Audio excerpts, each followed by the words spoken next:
pity these men. These men are trying. Some of these men are trying. And some of these men cannot get you there because of some of the things that you've done when he wasn't around. And you cannot be blaming the poor man because of the things that you did, the atrocities that you committed in between the sheets when he wasn't there. What's the essence? That your partner touches you and you cannot even get to your climax, and at the end of the day you run to the toilet to go and finish up with your toys. It doesn't make sense. Fast away from it.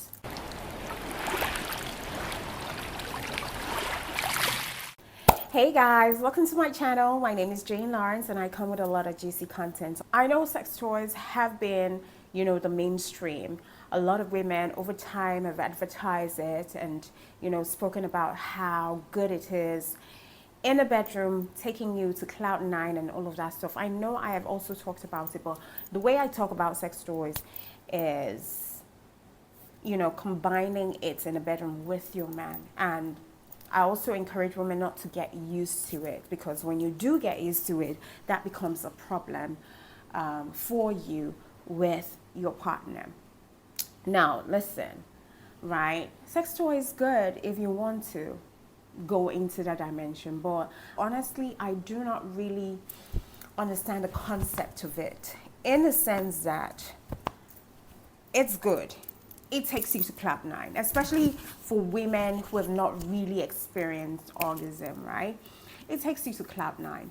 But the problem that I have with toys like that is men cannot compete with it. And I think it's a disservice to a man to want to get you there when your body is already accustomed to the pattern and rhythm and consistency that sex toys bring or sex toys give to women. Now, sex toys are good. It will take you to your orgasm faster than anything, or faster than any human being can take you to. In a sense that if you like it in a particular pattern, you keep or you station that toy in that pattern or in that position, and it gets you there before you know it, maybe in 5 minutes.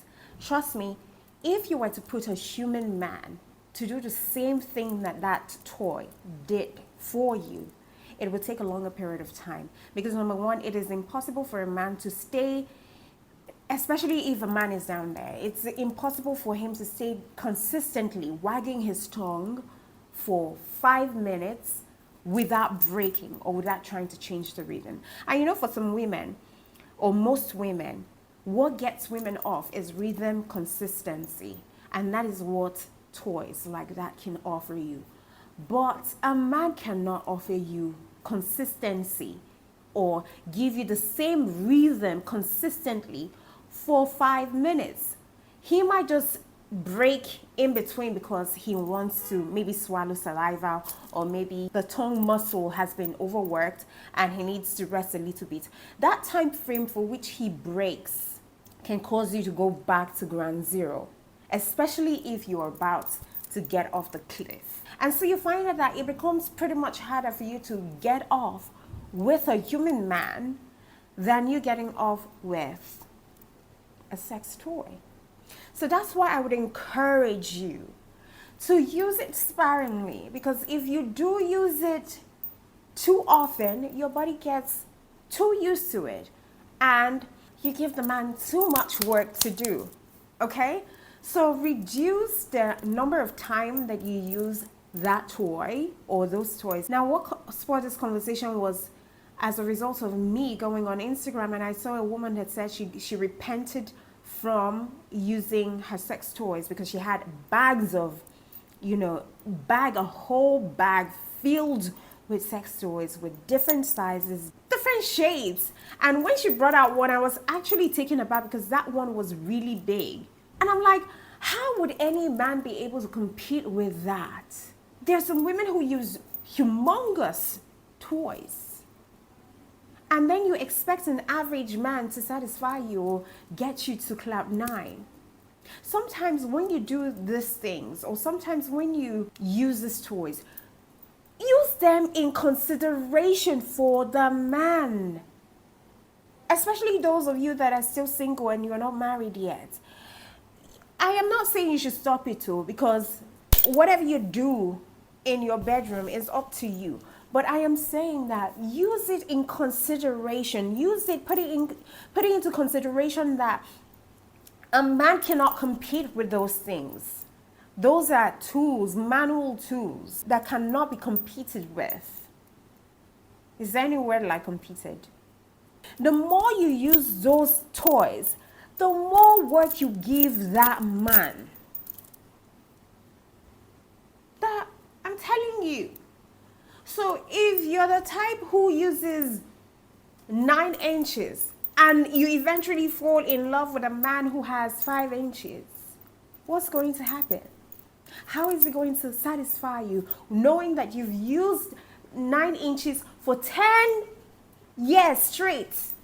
Before you go to work, you're using it. When you come back, you're using it. And that place now gets used to that size, to that length. Then you fall in love, because sometimes we fall in love in strange places. Our heart sometimes wants what he wants. You cannot hold yourself from falling in love with certain sets of people or certain people. You can eventually fall in love with someone who is not carrying 9 inches. So how do you now change your system, reroute your system to accommodate him? You see where I'm getting to? Some of you would tell me that, oh, that place gets back to normal. But listen, your system, there is something about your brain and how it works.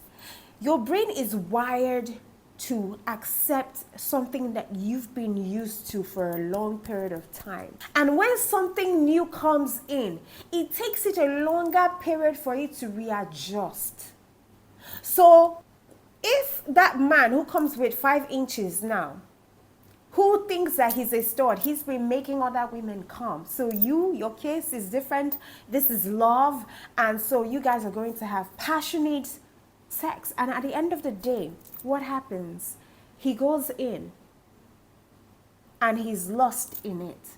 Or maybe he's not even lost in it. He thinks that he's trying his best. But to you, his best is not good enough. Would you blame him for not putting in the effort that you think he should have put, knowing fully well that you've allowed your body get used to 9 inches? So except you're not the kind of person who wants to get married, or except you're the kind of person who you just do not care much about love and relationship, then you can ride on with different sizes, But if you care about having a healthy sexual relationship with a man who would eventually become your husband, then I tell you to desist. Wean yourself out of using those toys, because it will cause you more damage than pleasure. Are you understanding? I need to drink water because I just began fasting. And I am pretty nauseated.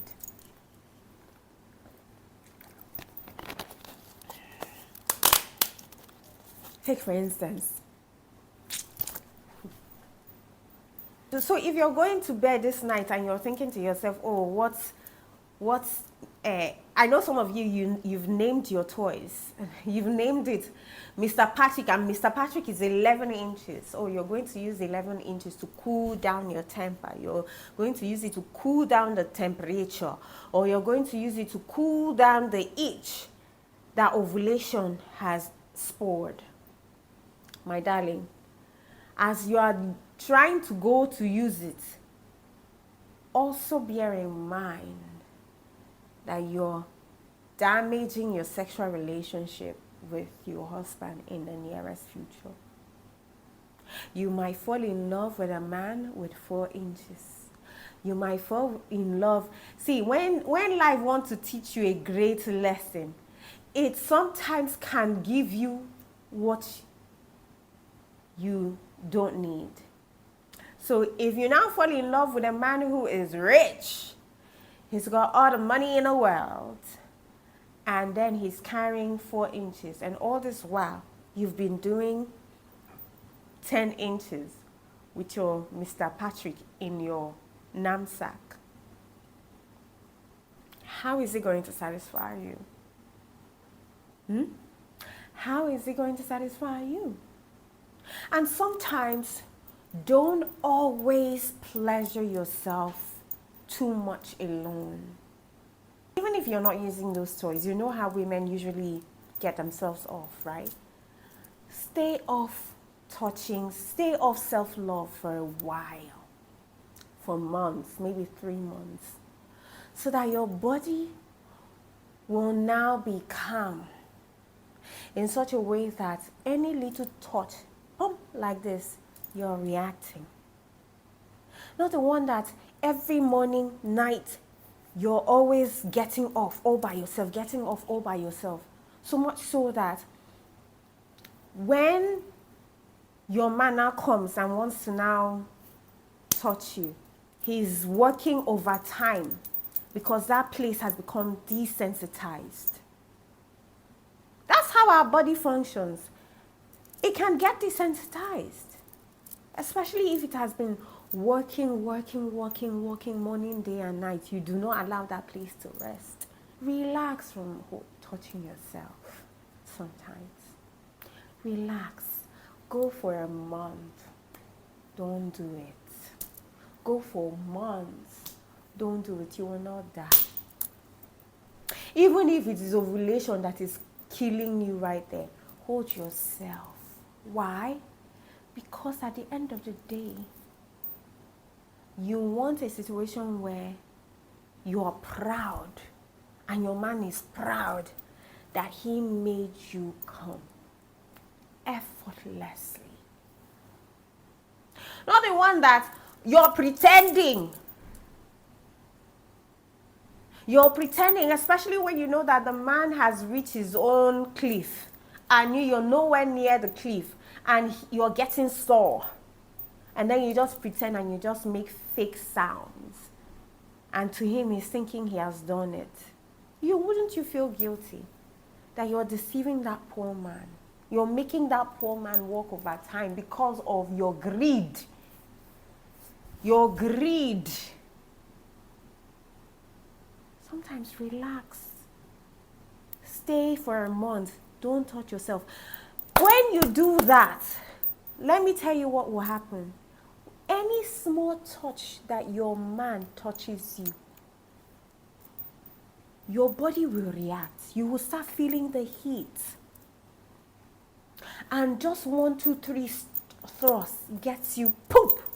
He doesn't have to pound 20 times, 100 times, or 50 times before you get to the climax. Just small pounding. You've entered the gates of heaven. Why? Because you allowed yourself relax. You gave that place break. And so the sensation that it gets when it's being touched after a while is now heightened. Do you understand? Give yourself a break. Carry those toys and go and hide them. Go and hide them in the cupboard. Even if ovulation comes and you want to tear your thighs apart, tell yourself, fast. Fast. You know you can fast self-love. You know you can fast yourself out of self-love or self-pleasuring. You know that. Take out time and fast from self-pleasuring. Because the truth is, sometimes overdoing it can be disastrous to your sexual relationship with your man. Because now you've given your body a certain pattern. Your body is now used to your own rhythm and not the rhythm of your spouse. Are you hearing me? It's not, your body is no longer sensitive to the touch of your spouse, to the rhythm of your spouse, to the consistency of your spouse. it is now accustomed to the consistency of whatever tools you use at night when he's gone to work, when he's gone on a trip. He's now, it's now, your body is now accustomed to that particular pattern. Now, when he comes back, your body is wondering, what is this? Who is this? What sort of pattern is this? I'm not used to this pattern. So you're struggling. And your husband is struggling too to get you there. Pity these men. These men are trying. Some of these men are trying. And some of these men cannot get you there because of some of the things that you've done when he wasn't around. And you cannot be blaming the poor man because of the things that you did, the atrocities that you committed in between the sheets when he wasn't there. And the same thing for the men too. Some men, no matter what you do, you go down and you give them the sloppiest head games. They will not come. You know why? Because they are used to a certain pattern and stroke with their hands. That's why it is important for both men and women to desist from self-pleasuring. Because trust me, when your body gets accustomed to it, the magnitude to which your body gets accustomed to your self-pleasuring, that's the magnitude to which you give tough work to your partner. And what's the essence? What's the essence? That your partner touches you and you cannot even get to your climax. And at the end of the day, you run to the toilet to go and finish up with your toys. It doesn't make sense. Fast away from it. And give yourself like some months, 5 months. You're not self-pleasuring. And when your man touches you, you will see a difference in how you respond quickly to your spouse. Are you understanding me? This is where I'm going to wrap it all up until I come your way. When I come your way, do know that I love you and God loves you best. Mwah.